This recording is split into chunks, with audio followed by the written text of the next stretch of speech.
श्री गोविंदाय नमो नमः। नमस्ते परमेशानी रासमंडलवासिनी रासेश्वरी नमस्तेस्तु श्री कृष्ण प्राणाधिक प्रिये। आगच्छ जानकी नाथ जानक्या सह राघव गृहाण मम पूजां च वायुपुत्रादिभिर्युतः। भवानी शंकरौ वंदे श्रद्धा विश्वासरूपिणौ याभ्यां विना न पश्यन्ति सिद्धाः स्वान्तस्थमीश्वरम्। भक्ति भक्त भगवंत गुरु चतुर नाम बपुएक इनके पद वंदन किए ते नाशत विघ्न अनेक। वाञ्छा कल्पतरुभ्यश्च कृपा सिन्धुभ्य एव च पतितानां पावनेभ्यो वैष्णवेभ्यो नमो नमः। जनक और जननी मेरे लीजै कोटि प्रणाम। आयस कीजिए मैं करूं हरि गुणगान। गंगा गायत्री गुरु गिरि गोवर्धन गाय गीता ब्रज भूरवि सुता मैं प्रणवों शीस नवाय। उजवायो पूजो स्वयं एक रूप ते जान। जो पूजे पावे कृपा श्री गोवर्धन भगवान। गुरुर्ब्रह्मा गुरुर्विष्णुर् गुरुर्देवो महेश्वरः गुरुः साक्षात् परं ब्रह्म तस्मै श्री गुरवे नमः। श्री गिरिराज धरण की जय। समस्त ब्रजमंडल धाम की जय। अयोध्या धाम की जय। कैलाश धाम की जय। सप्तपुरियों की जय। भारत भूमि की जय। गौ माता की जय। अपने अपने माता पिता सदगुरुदेव भगवान की जय। और सभी भक्त संत समाज वैष्णवन की जय। जय श्री राधे। ब्रजरज महारानी हरि की पटरानी श्री यमुना गंगा मैया की जय। जय जय श्री राधे। अपने इस आत्म कल्याण के सत्र में इस प्यारी मधुर और जीवन को शुद्ध और परिष्कृत करने वाली चर्चा के प्रवाहिनी इस मंदाकिनी गंगा में आज तक आपने सबसे पहले आहार की शुद्धि, फिर अपने संग की शुद्धि, फिर अपने व्यवहार की शुद्धि, फिर अपने स्वभाव की शुद्धि, फिर अपनी वृत्ति की शुद्धि, फिर अपने आचरण की शुद्धि, फिर अपनी रहनी की शुद्धि, और इसके बाद ऐसे महापुरुषों के कुछ उदाहरण जो संसार में रहते हुए पूरा जीवन जिए, लेकिन जिए तो केवल गोविंद का होकर जिए। वो शरीर से संसार में थे, लेकिन संसार उनके चित्त में नहीं था। ऐसे कुछ महापुरुषों के उदाहरण भी इस क्रम में आए, ठाकुर जी कृपा से, गिरिराज महाराज जी कृपा से। आज इसी क्रम में हमें क्या क्या छोड़ना है, क्या क्या पकड़ना है, अपने मानव जीवन को कैसे कैसे शुद्ध और परिष्कृत करके कैसे कैसे अलंकृत करना है, इन चीजों की विशेष आवश्यकता है। उन पर जो गुरुदेव ने सदगुरु भगवान कृपा से, गिरिराज भगवान श्री राधा गोविंद हनुमान जी महाराज की कृपा से और आप सभी शुभेच्छु जनों की कल्याणमयी सद्भावनाओं के परिणाम स्वरूप और प्रकृति के कण कण चेतन और माता पिता के आशीर्वाद से जो कुछ समझ में आयो, वो कृपा प्रसाद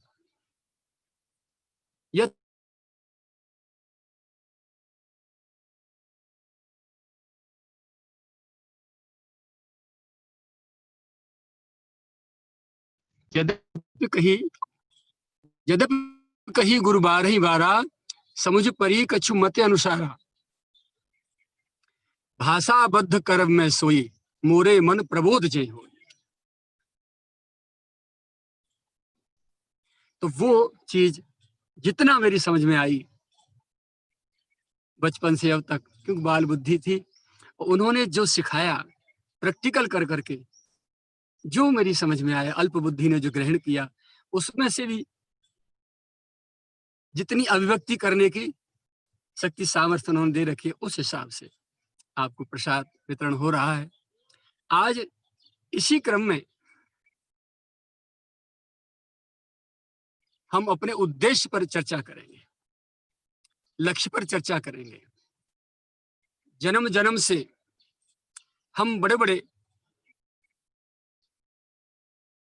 चींटी से लेकर देवताओं तक की योनियों में बार बार घूमते फिरते रहे।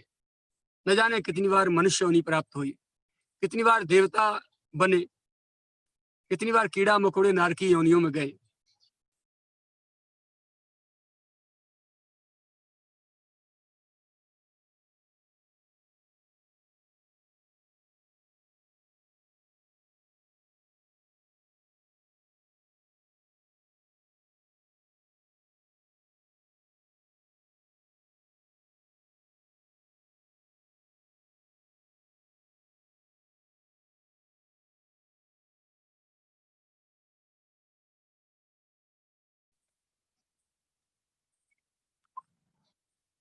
तो ना जाने कितनी बार अनेकों योनियों में हमें भटकना पड़ा, और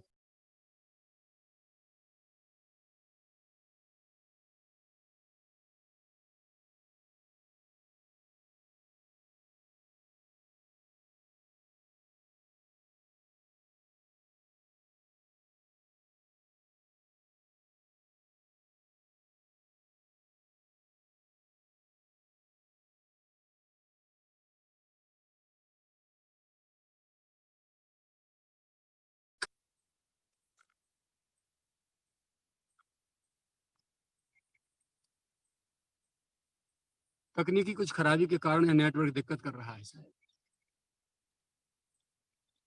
हर योनि में कर्म बंद नहीं हुए, लेकिन कर्म करने का कोई उद्देश्य हमारा निर्धारित नहीं था,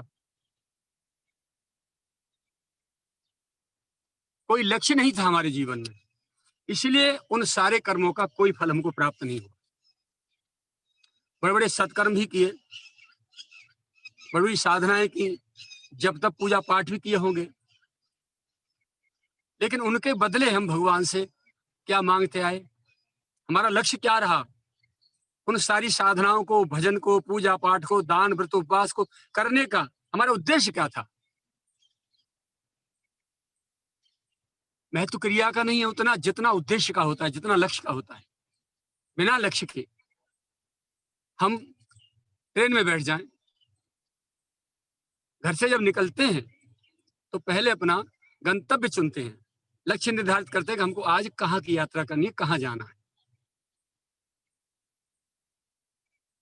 इसके बाद स्टेशन पर जाकर के उसी जगह की हम टिकट खरीदते हैं, और जो गाड़ी वहां जा रही होती है उसी नंबर की, उसी गाड़ी में, उसी सीट पर अपनी पे जो हमको टिकट मिली है, रिजर्वेशन मिला है, उसी पे जाकर बैठते हैं। तो हर चीज यात्रा में निर्धारित और निश्चित होती है। तो उसका परिणाम ये होता है कि हम अपने गंतव्य पर पहुंच जाते हैं और स्टेशन आते ही हम उतरते हैं। क्रिया भी हो, कर्म भी हो और उद्देश्य भी हो, लेकिन हम सोए हुए हो, जागरूक न हो, तो हमारी उस क्रिया का हमको फल प्राप्त नहीं होता। तो सारी चीजें मानव जीवन को पूर्ण करती हैं। जागरूकता भी हो, विवेक भी हो। जिस कर्म को हम कर रहे हैं उस कर्म के पहले हमारा लक्ष्य, हमारा उद्देश्य निर्धारित हो कि हम ये कर्म किसके लिए कर रहे हैं, इस क्रिया को करने का हमारा उद्देश्य क्या है।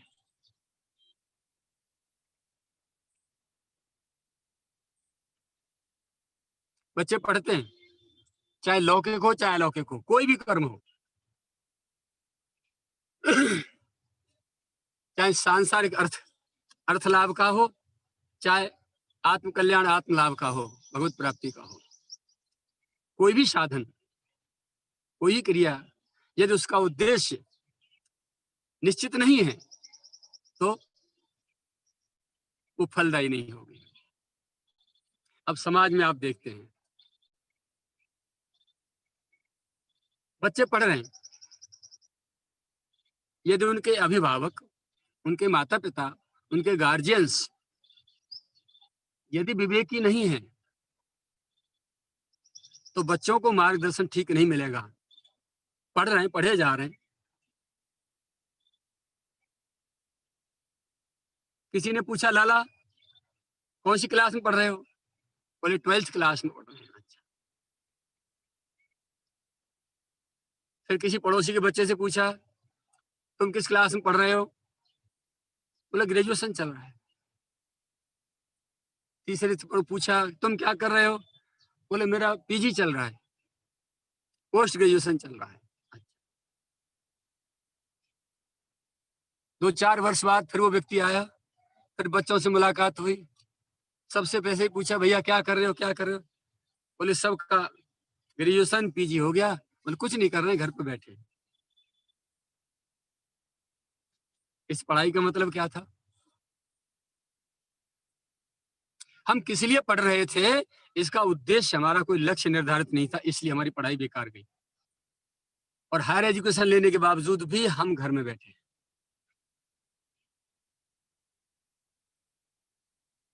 हमें अपने जीवन में कहाँ क्या पकड़ना है, कौन सी लाइन पकड़नी है। जीवन में इंजीनियर बनना है, डॉक्टर बनना है, कलेक्टर बनना है, पायलट बनना है, देश की सेवा में सैनिक बनना है, पुलिस ऑफिसर बनना है, क्या बनना है, ये पहले से निर्धारित होना चाहिए। और उसी लक्ष्य की प्राप्ति के हिसाब से जो एजुकेशन चाहिए वही एजुकेशन दिलानी चाहिए। फिर उसकी प्राप्ति के लिए जो आवश्यकताएं होती हैं, जो क्वालिफिकेशन चाहिए, उनकी पूरी तैयारी होनी चाहिए। समय आने पर जैसे वैकेंसी निकले उसका फॉर्म अप्लाई होना चाहिए, फिर टेस्ट अच्छी तरह देना चाहिए। ये जो क्रम है, जिन लोगों के लक्ष्य निर्धारित होते हैं, माता पिता विवेकी होते हैं, वो ऑफिसर बन के निकलते हैं, लक्ष्य की प्राप्ति करके निकलते हैं। और जिनका लक्ष्य निर्धारित नहीं होता, जीवन बिखर जाता है, फेल हो जाता है। अब तक जन्म जन्मांतरों से कितने सांसारिक भगवान की साधना की और भजन साधना करके मांगते क्या है, लक्ष्य क्या रहा? बेटा मिल जाए, बेटी मिल जाए, धन मिल जाए, मकान मिल जाए, कोई पद मिल जाए, अच्छी नौकरी मिल जाए। कुल मिला के यही बात रही। संसार से ऊपर उठने की कोई मन में बात ही नहीं आई और ना ही अपने तप त्याग वैराग संयम साधना का कोई भी लक्ष्य हमने ऐसा निर्धारित नहीं किया जिससे हमारा आत्म कल्याण हो सके। सोच ले, जीवन में अब तक सबके पास अपनी अपनी जिंदगी है और अब तक जिए हैं लोग, जी रहे हैं, और आप सभी लोग जीवन के बहुत बहुत उम्र को जो है खा चुके हो अपनी को। वो उम्र कहाँ खर्च की, किस कार्य में खर्च हुई? यहाँ की कमाई की, विवेक पूर्ण यदि उसको उपयोग किया, सदुपयोग किया, तो उसका लाभ सामने दिखाई देगा, मकान भी बना दिखाई देगा, दुकान भी दिखाई देगी और बिजनेस है तो बड़ी बिजनेस दिखाई देगी, नौकरी तो नौकरी दिखाई देगी। और यदि अविवेक से उसका डिसबैलेंस हो गए तो कुछ दिखाई नहीं देगा और हम रोड पे बिखरे हुए दिखाई देंगे। आपके पास, सबके पास अपनी अपनी उम्र है, उसका सबका आपके पास अनुभव भी है। अब तक संसार चाहते आए, संसारी पदार्थ चाहते आए, उनका परिणाम भी आपके सामने है। जो संसारी पदार्थों के प्राप्त करने में जो खुशी होती है, उससे कई गुना उनके बिछुड़ने में दुख होता है। तो परिणामतः संसारी पदार्थ दुखद होते हैं, दुखदाई होते हैं। कोई भी उठा के देख लो इतिहास कहीं भी, उदाहरण,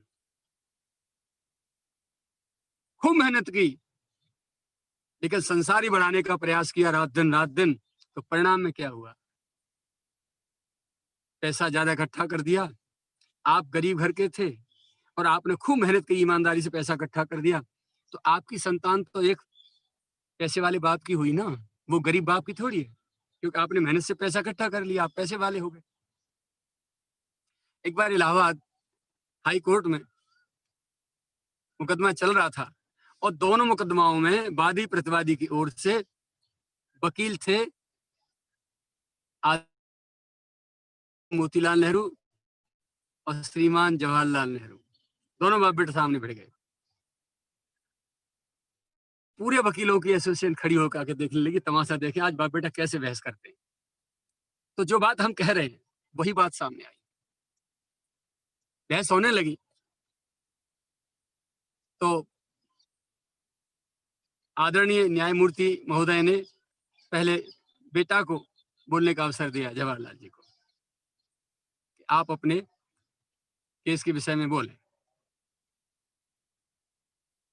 तो जवाहरलाल जी बोले, सर मैं अपने केस के विषय में पीछे बोलूंगा, जीतूंगा तो मैं ही। तो जज साहब बोले, वो निर्णय की कलम तो हमारे हाथ में, आप कैसे जीतेंगे? आपने ये कैसे कह दिया कि आप ही जीतेंगे? बोले हाँ, क्योंकि मैं एक बहुत उच्च कोटि का हाई कोर्ट के बैरिस्टर का बेटा हूं, एक एजुकेटेड पिता की संतान हूं, और सामने जो वकील साहब खड़े हैं वो बिना पढ़े लिखे बाप की संतान है। इसलिए जो योग्यता मेरे पास है, जो मुझे प्राप्त हुई है संपदा एजुकेशन और संस्कार, वो इनको नहीं प्राप्त हुए, इसलिए मेरे सामने कैसे टिक जाएंगे ये? जज ताली मार के हंसने लगे। वही बात है कि आपने बड़े अथक परिश्रम से जो संपत्ति अर्जित की, झूठ सांस से, छल कपट से, चोरी से, चुगली से, जैसे भी, या ईमानदारी से, वो संपत्ति इकट्ठी हो गई।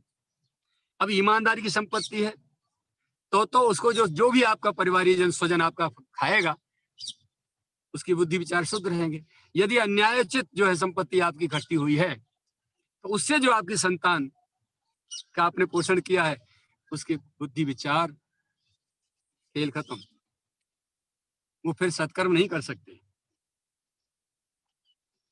तो बुद्धि रूपी जो पार्ट्स, स्पेयर पार्ट्स है, उसमें जो हार्ड डिस्क है, उसमें विवेक रूपी सॉफ्टवेयर इंस्टॉल नहीं हो गया, और बिना विवेक के बुद्धि का कोई महत्व नहीं। बुद्धि एक स्पेयर पार्ट्स है बॉडी के भीतर, दिमाग जैसे कहो। बिना विवेक के जीवन की एक भी कदम हम व्यवस्थित नहीं उठा सकते, जी नहीं सकते। हमारा उद्देश्य आपको उन चीजों से अवगत कराना है जिनकी आज तक आपने कभी सोचा भी नहीं होगा। और मानव जीवन अधूरा है और शांति मिल नहीं रही है। पैसा भी, आप पैसा की जगह पैसा आपके पास खूब है, संतान की संतान भी आपके पास खूब है, सामाजिक सम्मान के सम्मान भी खूब है, शरीर जो है शांत, शरीर भी अच्छा है, सब कुछ आपके पास है, सामाजिक प्रतिष्ठा भी सब कुछ है, लेकिन शांति नहीं है। वो क्यों नहीं है? क्या कारण है? जीवन में क्या अभाव है हमारे में?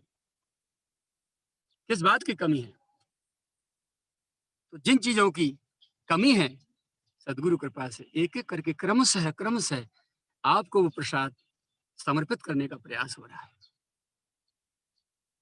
तो अब तक जन्म जन्म से हम जो भजन पूजा पाठ सत्कर्म करते आए और सांसारिक पदार्थ चाहते आए, जबकि ये प्रारब्धाधीन है।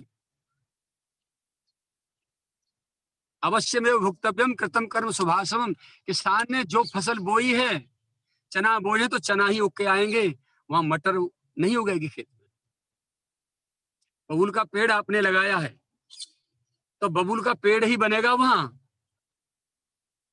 उस पे आम नहीं आ सकते। यदि आम लगाया है तो कांटे नहीं आ सकते।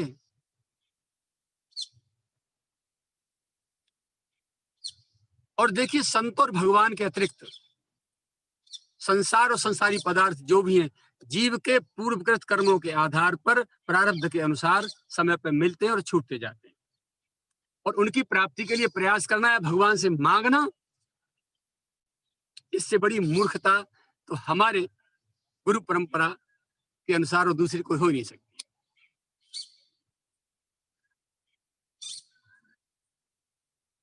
आलोचना नहीं कर रहा हूं, साधु समाज की ओर देखा जाए और फिर हमारी गुरु परंपरा की ओर देखा जाए।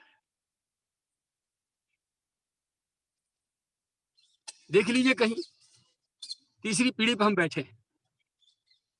पहली पूरी पीढ़ी पे हमारे परम गुरु श्री उड़िया बाबा जी महाराज, उनका पावन चरित्र सबको पता है, सुरस पता है कि कैसे महापुरुष थे। अपने नाम से उन्होंने कहीं भी एक ईंट नहीं लगाई। जिस समय रहते थे कर्णवास में, वहां प्लेग की बीमारी से इतनी डेड बॉडियां, मृत शरीर जो है पार्थिव बहते चले आ रहे थे। गंगा जल अशुद्ध हो गया, क्या करें, कहाँ जाएं। तो वहां के सब जो सेवक थे रामघाट से कर्णवास तक के, सब बोले बाबा क्या करें, बोले भैया चलो कि वृंदावन चलते हैं।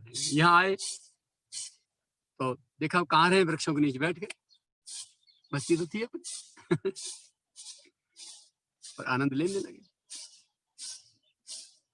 तो वृंदावन की जो परिक्रमा है आज, उसके भीतर भीतर ही वृंदावन था। बाहर जो फैलाव है ईंट कंक्रीट, ये नहीं था। कलकत्ता बॉम्बे मद्रास बन गया ये नहीं था। रजोगुण नहीं था। सारी लता कुंजें छाई हुई थी, एक दिव्यता थी। बैठते ही ऐसा लगता ध्यान लग जाता था, ऐसी मस्ती आती थी, हृदय से हुक उठती थी रोकने की। तो पूज बाबा महाराज विराज गया, जैसे थे वैसे वहां रहे, जैसे साहब। भक्तों ने कहा बाबा आपकी आज्ञा हो तो हम यहाँ कुछ अपनी जमीन खरीद लें। बोले भैया हमें तो जरूरत नहीं है, तुम्हें अपने लिए कुछ करना हो तो कर। भक्तों ने मिलकर के जहां बाबा बैठे थे लताओं के नीचे, उसकी इंक्वायरी की और वो जमीन खरीद ली। बहुत जमीन खरीदी, कई एकड़ जमीन खरीदी।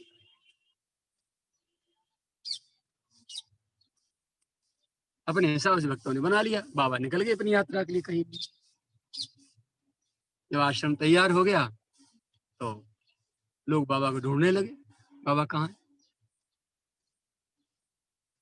जैसे तैसे पता चला बाबा कहाँ है, जहां भी थे वहां से प्रार्थना की, बाबा वृंदावन वास करेंगे, चले ना। चल दिए। आके देखा तो आश्रम खड़ा था।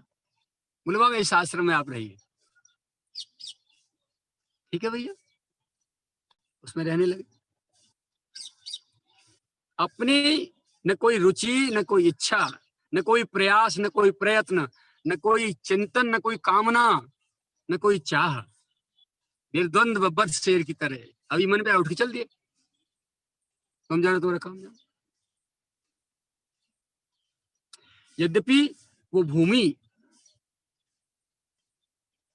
उसमें से चारों तरफ से लोगों ने, भूमाफियाओं ने अन्यायपूर्वक हड़प हड़प के अपने अपने कब्जे कर लिए बहुत। और आज भी उसको मेरे को नाम लेने में थोड़ी शर्म आती है। बाबा का आश्रम कब्जा कर लिया और बाबा का अस्तित्व मिटाने का काम है वहां। जो मातृमंडल था पूरा मलबा तोड़ के बेच दिया। बहुत पीड़ा होती है। अब हम विरक्त परंपरा में है, पैसा छूते नहीं, लेते देते नहीं, तो इसका मतलब ये थोड़ी है कि पैसे वाले जिन्होंने अन्यायपूर्वक संपत्ति इकट्ठी कर ली है साधु वेश बना करके, वो हमको जीने नहीं देंगे। इतनी विकृति धर्माचार्यों की कलयुग ने पूरी तरह उनको ग्रास कर लिया। उधर नहीं जाऊंगा क्योंकि चर्चा कहीं से कहीं चली जाएगी। जो काम की चीज है बस वही पकड़नी है, कहीं भी उद्देश्य से भटके नहीं। उनकी शिष्य परंपरा में आए हमारे सदगुरुदेव पूज्य बाबा महाराज। आप में से बहुत लोगों ने उनका दर्शन भी किया होगा। 25 वर्ष पहले, 26 वर्ष पहले लीला में विलीन हुए। उनका स्वरूप देखो। बालकाल से सानिध्य में रहने का अवसर प्राप्त हुआ। क्या चिंतन था। स्नान कराते समय यदि हमारे मुख से दूसरे भैया से कह दे भैया तौलिया देना, तड़ाक से हाथ आप, नाम नाम, भैया तौलिया देना, इतने एक सेंटेंस बोला, इसमें एक महामंत्र निकल जाता ना, हरे राम राम राम हरे हरे। ये सारे से भी तो मांग सकते थे। या तौलिया पहले से पास नहीं रख सकते थे क्या, जो मांगनी नहीं पड़ती। इतनी अंतर्मुखी वृत्ति, संसार की न संसार का चिंतन, न संसार की चर्चा, वाणी पे भगवत नाम के सिवाय दूसरी कोई चीज सुनना पसंद नहीं था। उस गुरु परंपरा में लाड़ दुलार प्राप्त हुआ है। फिर कैसे सुहाए ये भौतिकवाद और कैसे सिर झुके इन धर्माचार्यों के सामने जो माया में लिप्त पड़े हैं। नहीं झुक सकता भैया, मृत्यु स्वीकार है।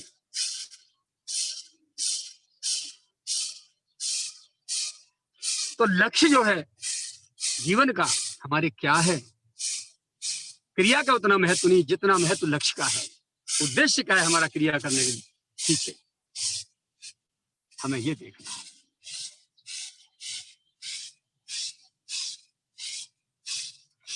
कमाते आए बड़े से बड़े तप और कठिन जो है परिश्रम कर करके धन, और मांगते आए केवल संसार और संसारी पदार्थ, वही मिलता आया।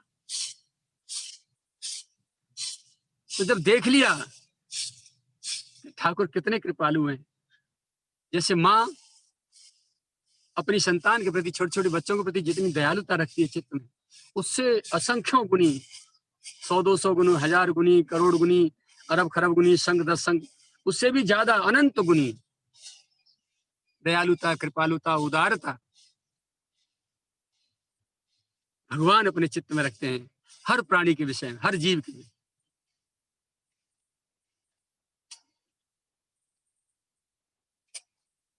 तो जो मांगते आए वो मिलता आया, भगवान से मांगते आए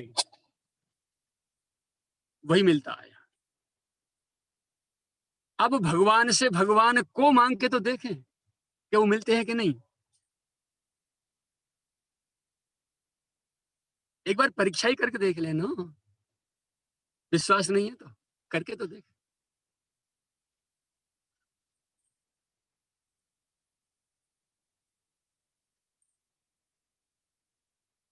संसारी कामनाओं में, संसारी इच्छाओं में अपनी सारी साधना की संपत्ति और पूरा मानव जीवन खत्म करते चले आए, जन्म पर जन्म खत्म करते आए। क्या लगा हाथ, कुछ नहीं।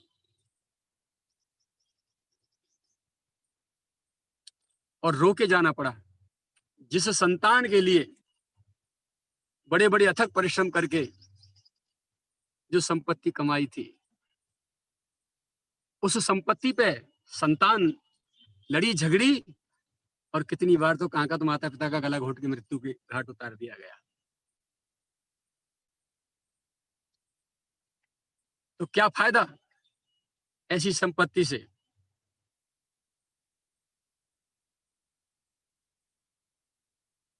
जो जीवन ऐसे ही बुग्गी के पड्डे की तरह निकल गया, कमा कमा के अन्याय की कमाई सबसे, और अभी भी हम चेत नहीं रहे हैं, रात दिन संतान के जूते खा रहे हैं, उसके बाद भी उन्हीं के लिए मर रहे हैं।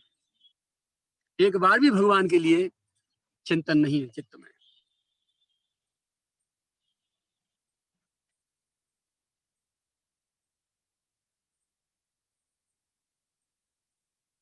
अपना प्राप्तव्य क्या है, इस पर ध्यान रखा जाए। तो अब भगवान के लिए सोचें, अब भगवान से भगवान को चाह के देखें, मिलते हैं कि नहीं।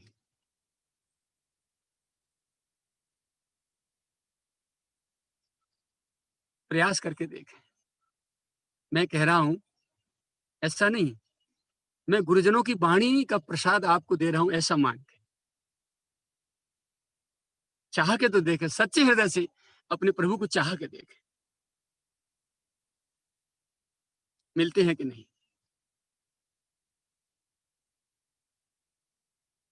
भगवान की प्राप्ति के लिए प्रयास करें। जो भी हो, मानव जीवन का लक्ष्य दो, एक भगवान और एक भगवत प्रेम, और दूसरा संसार और संसारी पदार्थ। और ये निश्चित है कि संसारी पदार्थ संत और भगवान को छोड़ के वो सब प्रारब्ध के अनुसार प्राप्त होते हैं। प्रैक्टिकल देखो, मानव जीवन मिला सिफारिश से मिला क्या? प्रभु ने अपनी इच्छा से दिया, कर्माधीन दिया, या अपनी इच्छा से दिया, सिफारिश से नहीं दिया। हमारे कर्म अच्छे रहे होंगे तो उससे बीज कर दे दिया होगा। अथवा कबहू की करी करुणा नर दे ही देत ईश बिन हेतु से नहीं, बिना हेतु के अहेतु की करुणा के कारण ठाकुर ने द्रवित होकर के मानव जीवन दे दिया होगा। मानव जीवन से संयुक्त जितनी भी सुख दुख की सामग्रियां हैं वो हमें दे दी उन्होंने। तो सब कुछ प्राप्त होता आया प्रारब्ध के अनुसार, और समय आने पर छूटता गया। प्रमाण है हमारे पुरखा दादा सबको छोड़ छोड़ जाते रहे।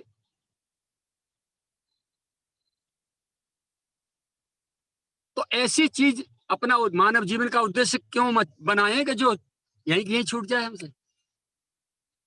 एक अंश में भी कोई चीज यहां से वहां तक नहीं ले जा सके हम, और वो चीज है भगवान और भगवत प्रेम। कुछ भी करें, कहीं भी जाएं, जब तक पूजा पाठ दान व्रत उपवास कुछ भी करें, कोई भी उपकार करें, कोई भी सत्कर्म करें, कर्म करके तुरंत भगवान से मांगे, प्यारे यदि ये कहीं सत्कर्म बन रहा हो मेरे से, तेरी कृपा से, माता पिता के आशीर्वाद से, संत भक्त वैष्णव समाज गुरुजन की कृपा से, तो इसके बदले यदि तुझे प्रसन्नता होती हो, उस प्रसन्नता के बदले मेरे को तू केवल अपने चरणों का आश्रय देना, अपने इसी चरणों में जन्म जन्म के लिए प्रीति दे देना। यावत ते माया स्पृष्टा भ्रमामय कर्म भी तावत भवत प्रसंगानाम संघर्षान्नो भवे भवे। अपने चरणों की प्रीति देना और अपने प्यारे भक्त जन जिनकी आपके चरणों में प्रीति है उनकी संगति देना। तो जो भी भजन साधना करें, जो भी पूजा पाठ करें, जो भी सत्कर्म करें, सबके बदले लक्ष्य एक ही है, केवल भगवान और भगवत प्रेम। और चित्त में जब भगवान के प्रति ममत्व हो जाएगा तो सारा संसार भगवान का है। और जो सृष्टि सब संसार भगवान की है, तो इसमें हम किसी से राग द्वेष कर ही नहीं सकते।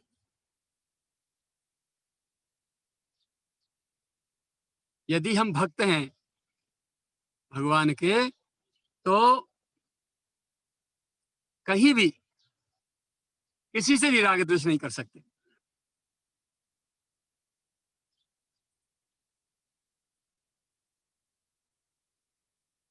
राग द्वेष नहीं, क्रोध अहंकार नहीं, विरोध नहीं, छल कपट नहीं, हो गया जीवन निर्मल। तो प्रेम भगवान से और प्रेम का व्यवहार संसार से।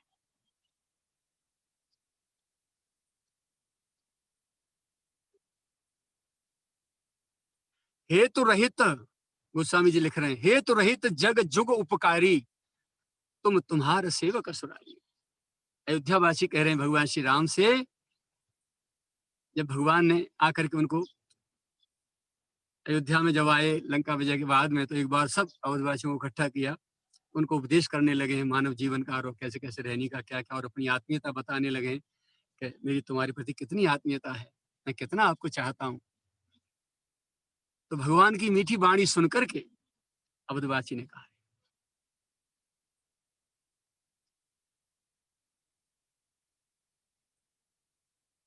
हे तो रहित जग जुग उपकारी, हे ठाकुर इस संसार में अकारण यदि कोई प्रेम करने वाला है और कोई उपकार करने वाला है, जुग उपकारी, जुग माने दो, युगल दो ही हैं। भगवान बोले कौन? बोले तुम, एक तो तुम और तुम्हारे सेवक, तुम्हारे संत जन, निष्किंचन महापुरुष, आपके रसिक जन और आप, केवल दो ही हैं जो निस्वार्थ सभी को लाड लड़ाते हैं, सभी का हित चाहते हैं। तो जो भी कुछ करें उसके बदले भगवान से मांगे, केवल गोविंद या तो अपने चरणों का सानिध्य दे या तो अपने भक्तजनों की संगति दे, क्योंकि इनकी संगति में रहेंगे तो कभी पतन हो ही नहीं सकता, ये गिरने नहीं देंगे, क्योंकि इनका इन्फेक्शन होता रहेगा।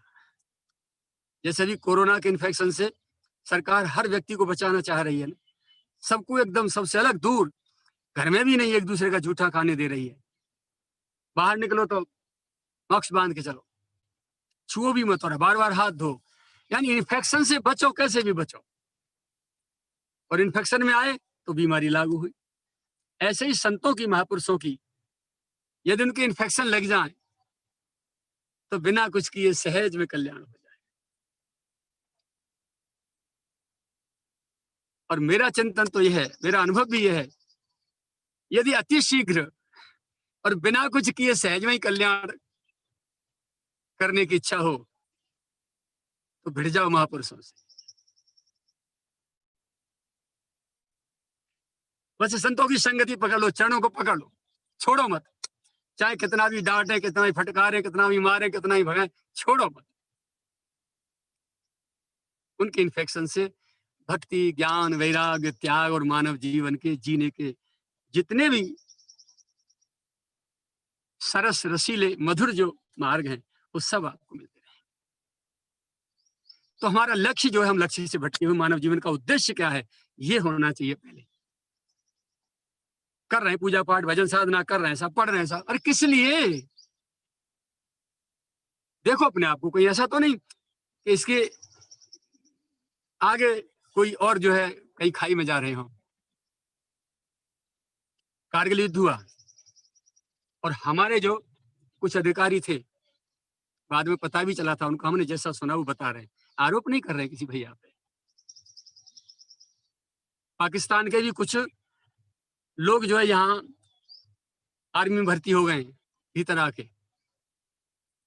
तो उन्होंने जो है वो अधिकारी बन गए, और अधिकारी बन के उन्होंने जहां पाकिस्तान के सेना और उनके जो बंकर थे उससे बचाकर दूसरी साइड में लगातार लगातार वही जो है पूरा अम्निशन खत्म करा दिया। उधर दागते रहे गोला और वो सब, पाकिस्तानी को कोई हानि नहीं हुई, खाली जगह में हमारा पूरा अम्निशन खत्म हो गया।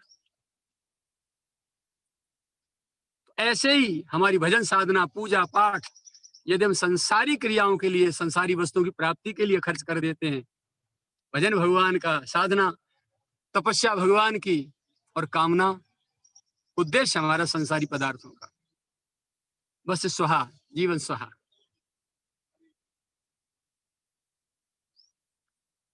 तो इस बात पर बैठ के चिंतन करें, कोई भी कर्म करने जाएं, सत्कर्म करने जाएं,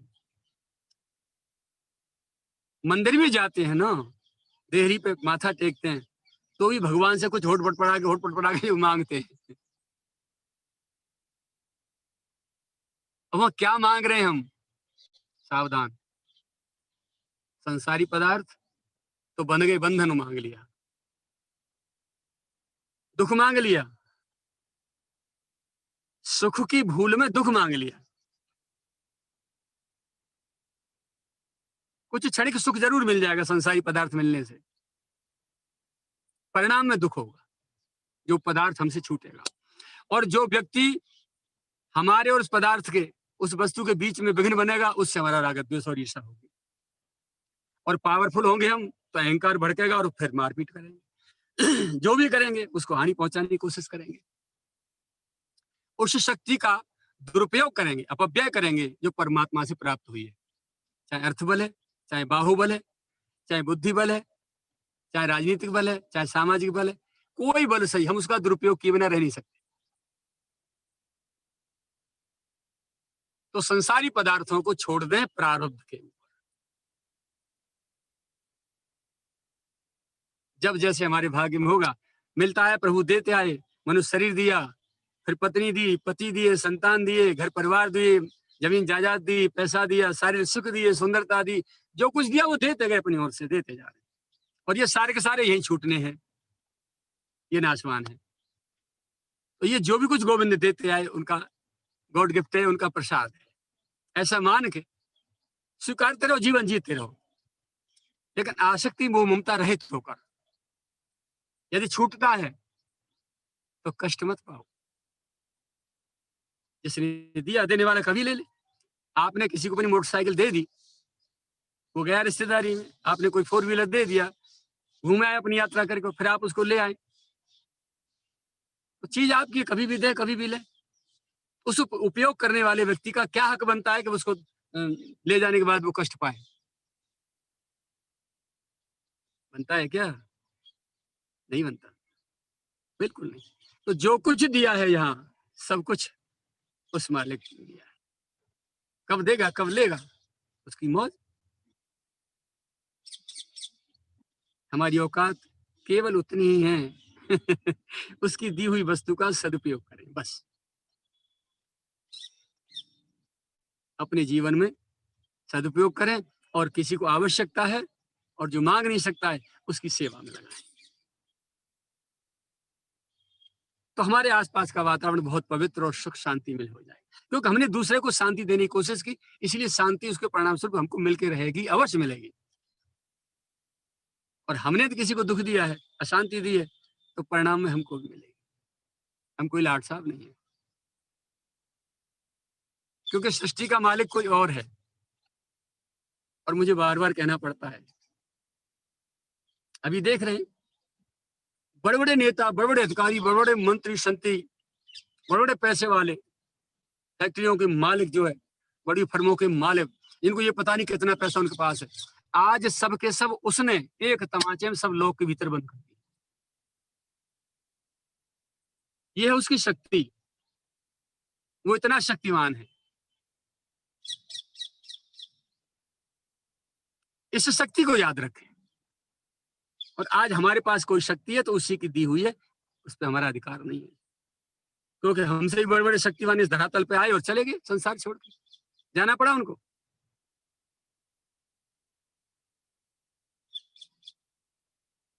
तो हमारे प्रत्येक कर्म का, कर्म करने से पहले हम उद्देश्य निर्धारित करें।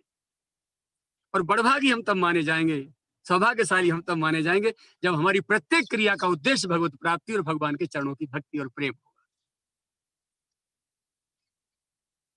अब प्रेम को व्यवहार जगत में कैसे लाएं? सबके प्रति भावना ये रहे कि जैसे हमको मानव जीवन दिया है, हमको जैसे शरीर दिया है, ऐसे ही प्रत्येक जीव को उसी ने शरीर दिया है, और उसके भीतर आत्मा से रूप में वो विद्यमान है, वही मालिक बैठा है। मंदिर में पूजा कर रहे, घंटरिया हिला रहे, और बाहर आके दूसरे को गाली दे रहे हैं। तो जिसको गाली दे रहे हैं उसमें भी तो परमात्मा बैठा है। जिसको पत्थर की मूर्ति में तुम विश्वास करके आए हो, तो गाली किसको गई, कष्ट किसको गया? उसी को जिसकी तुम पूजा करके आए हो।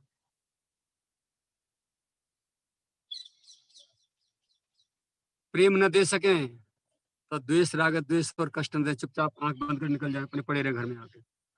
तो प्रेम भगवान से, प्रेम प्रियतम की धरोहर है, हृदय की वस्तु है, और प्रेम का व्यवहार भगवान की जीव मात्र से। जीवन में विकृति आ ही नहीं सकती।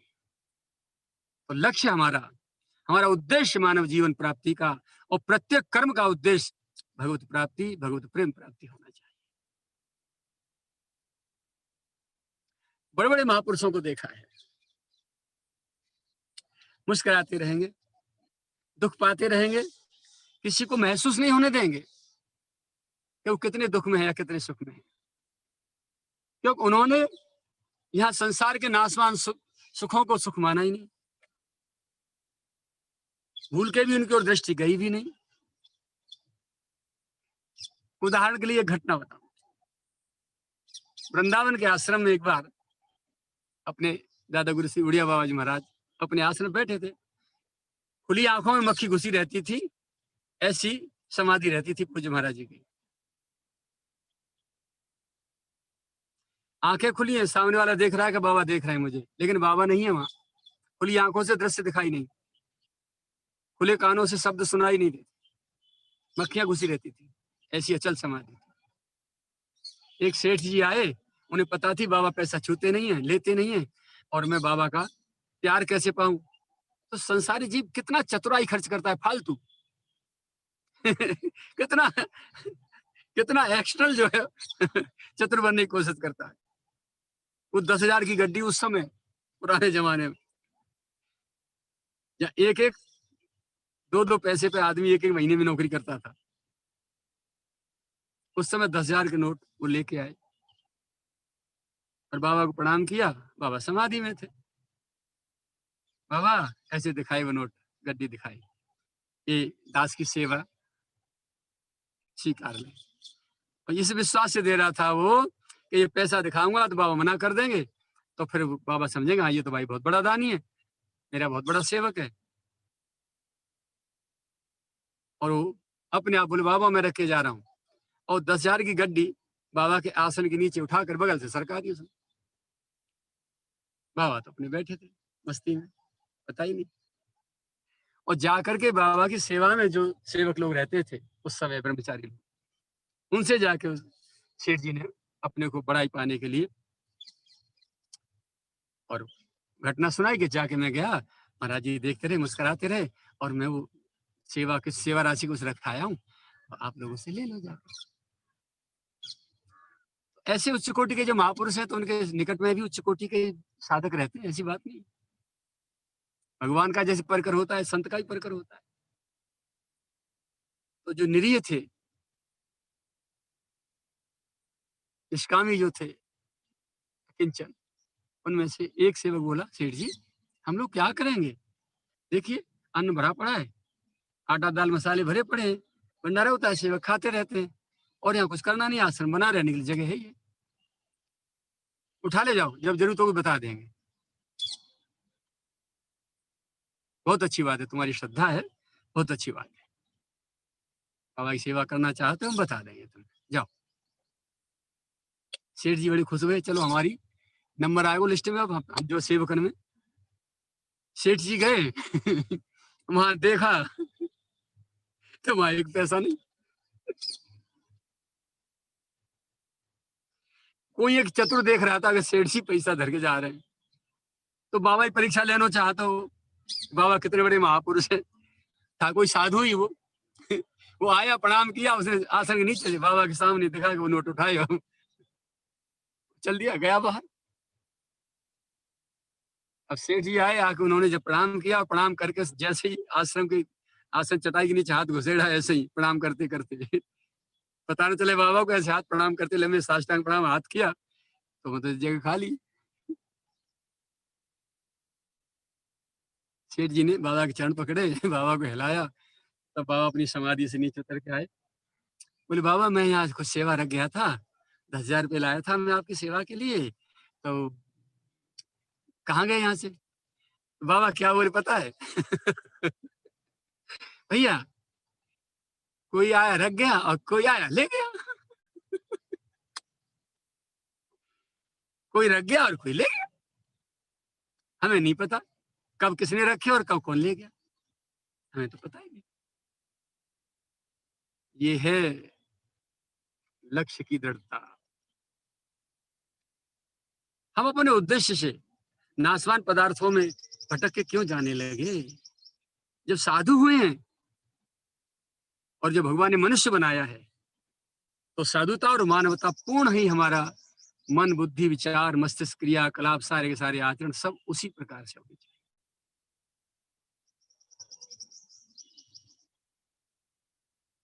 ये है। तो लक्ष्य से हम भटके हुए हैं, अपने लक्ष्य पर सावधान रहें।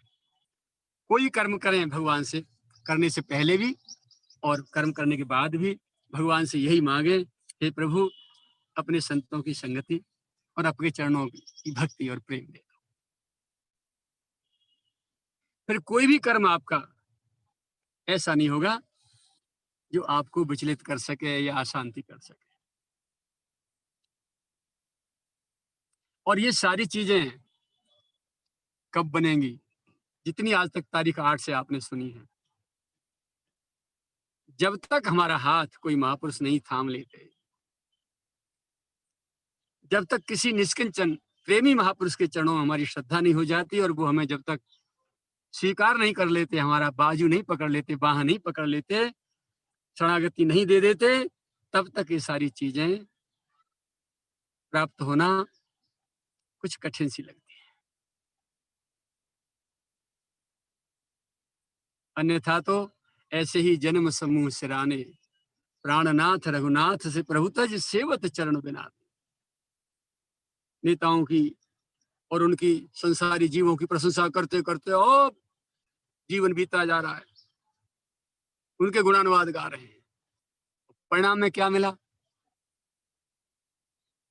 खेल खत्म। रहते ने प्रभु चित चूक किए की करत सुरत से बार ही। भगवान के लिए कोई एक बार भी भूल से भी कोई कुछ कर जाए ना, रहते ने प्रभु चित, प्रभु के चित्त में चूक किए की। किसी ने कुछ किया है तो उसके लिए भगवान के चित्त में चूक नहीं है, दिन देरी है अंधेरी नहीं, अच्छा या बुरा जो कुछ किया है आपने। करत सुरत सह बार ही, कि जिसने किसी ने कोई भगवान के लिए कुछ कर्म कर दिया है, एक बार नहीं 100 बार माने 100 बार उसकी याद करते। प्रमाण जे यग बधेव व्याध जिम बाली, जिस पाप के परिणाम स्वरूप बाली का वध किया था जिस बाण से, फिर इस सुकंठ सोई कीन कुचाली, सुग्रीव की नारी और उसका हिस्सा बाली ने हड़प लिया था, और वही फिर बाली के वध के बाद सुग्रीव को प्राप्त हुआ, सुग्रीव ने प्राप्त किया, पाया। फिर सुकंठ सोई कीन कुचाली, और सोई करतूत विभीषण केरी, रावण ने उसकी सब संपत्ति हक छीना और वही विभीषण ने फिर किया। पर सपने उसो न राम ही है, क्योंकि इन दोनों का उद्देश्य जो किसी को दुख देना नहीं था, उनकी संपत्ति हड़प करने का नहीं था। सपने उसो न राम ही है। इतने उदार, इतने कृपालु, इतने दयालु है मेरे ठाकुर। तो जब तक कोई महापुरुष अपना हाथ नहीं पकड़ लेते, तब तक मानव जीवन का सच्चा स्वाद और सच्ची मिठास नहीं आ सकती। हमें हमारी क्रियाओं को करने का तरीका कौन बताएगा?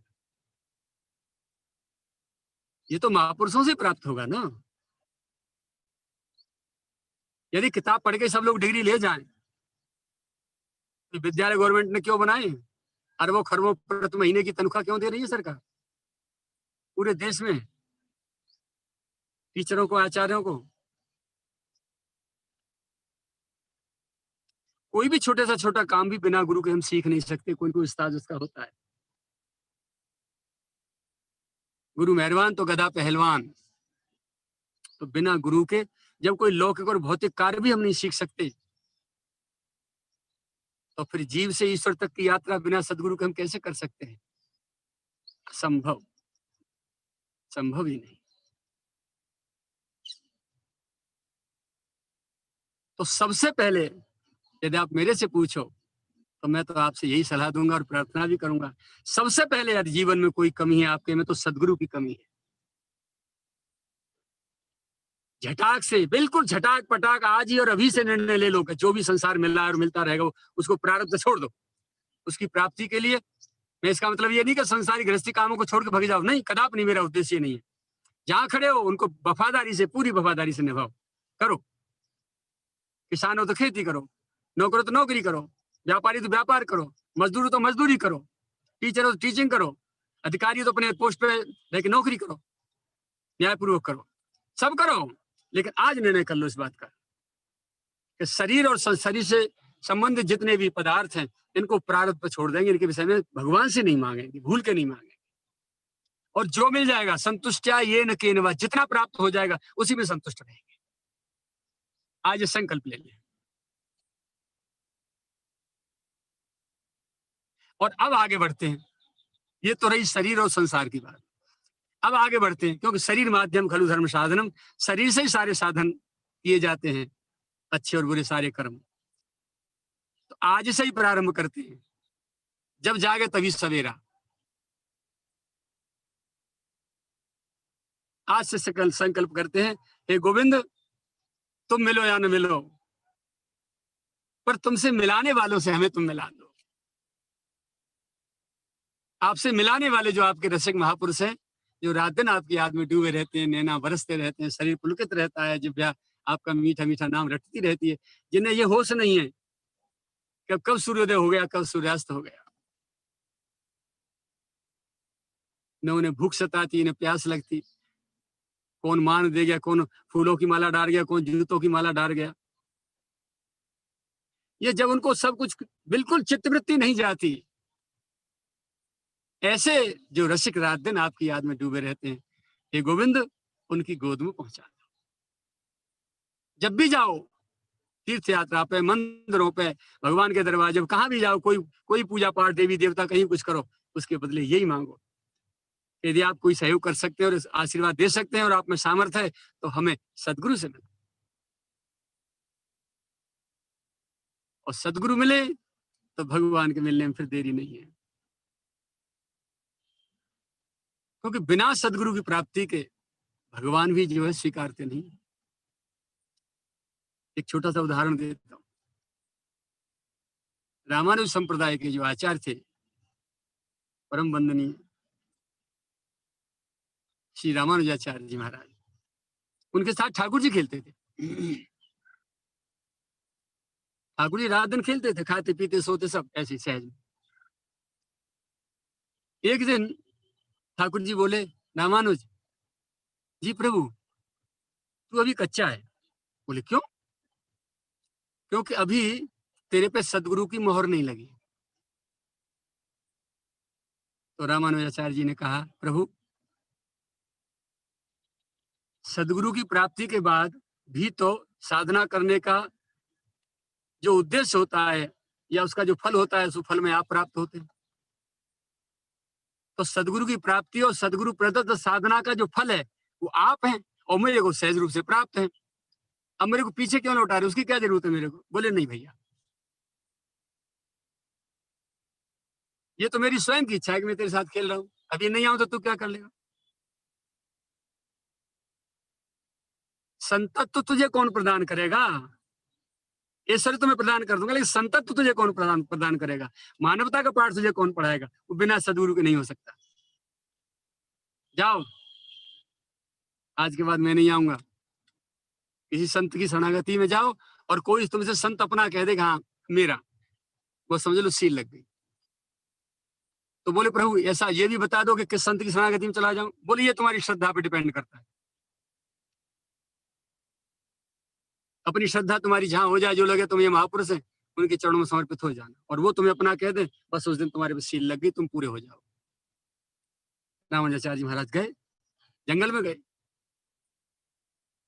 बहुत दूर वन में चले गए। एक बहुत बड़ा आश्रम दिखाई दिया, बहुत गायें थी वहां, कुछ शिष्य थे।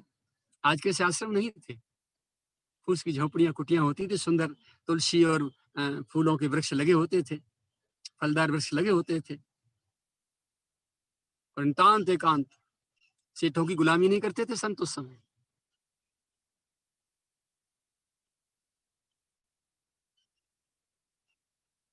जैसे आज के साधु समाज जो है भगवान की गुलामी की जगह पर सेठों की गुलामी कर रहे हैं, उस समय महापुरुष नहीं करते थे। राजाओं को भी ठुकरा, नहीं मिलना है तो नहीं मिलना है, जाइए कंदमूल फल खा लेना और जी भर के साधना में लगे रहना। कोई जरूरत ही नहीं। रामानुजाचार्य जी गए, उस आश्रम को देखा, जो वयोवृद्ध, अति वयोवृद्ध महापुरुष थे, चरणों में प्रणाम किया। गुरुदेव, मुझे दीक्षा दे दो, मुझे स्वीकार लो।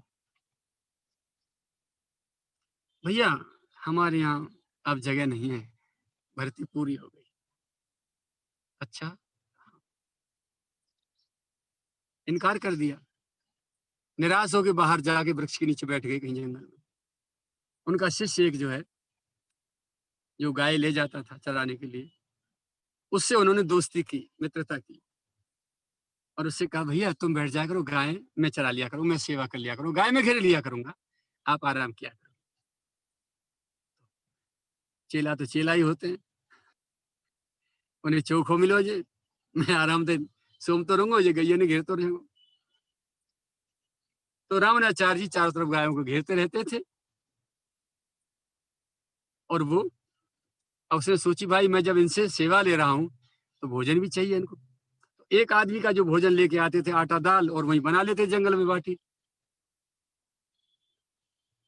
उसमें से 2 खाने लगे। तो जब एक के भोजन को 2 खाएंगे तो भूखा शिष्य फिर थोड़ा सा दुबला पतला होने लगा, कमजोर होने लगा। एक दिन गुरु की दृष्टि गई, बोले, लाला तू कमजोर क्यों है रोज, क्या बात है, सदाचार तो ठीक है तेरा? गुरुदेव सब ठीक है। फिर बोले, एक में 2 शामिल हो गए। बोले, मतलब? बोले, जो आपने जो देते हैं ना भिक्षा अन्न, उसमें हम 2 रहते हैं, एक सेवक और वहां आ जाता है, वो फिर मैं बनाता हूँ तो आदि वो पा लेता आदम है। बोले, कौन सेवक है? बोले, वही जो यहाँ आए थे ना, वो आपने उनको अस्वीकार कर दिया था, वही है, वो मेरे साथ गाय चराते हैं। अच्छा, हाँ, लाओ बुला के लाए। बोले, ठीक है, कल से गाय की सेवा तुम्हारी। और उस शिष्य को कोई और सेवा दे दी। कितने समय बीता, पूज्य श्री रामानुजाचार्य जी महाराज को गाय चराते चराते, गौ सेवा करते करते एक दिन आंधी और तूफान आ गया। तो तूफान में गाय जंगल में से दौड़ के तेज आश्रम की ओर भागी। अब गायों के बराबर वो कैसे भाग लेते? वो जल्दी बराबर बराबर आश्रम में घुस गई गायें। थोड़ी देर बाद रामानुजाचार्य जी आए, घनघोर बारिश थी। तभी दरवाजे पे आकर के वो महापुरुष खड़े थे और कह रहे, भैया, अरे भैया, शिष्यों से, अरे लोग, लाला तुम यहाँ सब बैठे हो, वो हमारा ग्वारिया तो आया नहीं, ग्वारिया कहाँ है? ग्वारिया कहाँ रह गया हमारा? हमारा ग्वारिया। तभी रामानुजाचार्य बगल से आके निकल के दीवार के साथ छिपे खड़े थे। उन्होंने प्रणाम किया, बोले, गुरुदेव मुझे आज्ञा दो, मैं चलता हूँ। बोले, हमने तो अभी तुम्हें कुछ दिया ही नहीं। बोले, मुझे सब कुछ मिल गया, जिस चीज की मेरे जीवन में कमी थी वो मुझे प्राप्त हो गई, अब आप कृपा करो। बस मुझे ये मोहर लगवानी थी कि कोई संत अपना कह दे, आज आपने मुझे अपना कह दिया, तो कृपा करो, बस आज्ञा दो।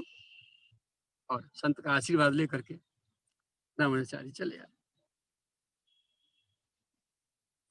तो पहले तो संत मिल जाए, दृढ़तम उनका फिर आश्रय हो जाए, और लक्ष्य हो भगवत प्रेम प्राप्ति, मन में कोई लौकिक पदार्थ की कामना न हो, न कोई संकल्प हो, पूरा पवित्रतम जीवन हो सदाचार में, और तब बने संत की आज्ञा से भजन, तो एक ही जन्म में बेड़ा पार।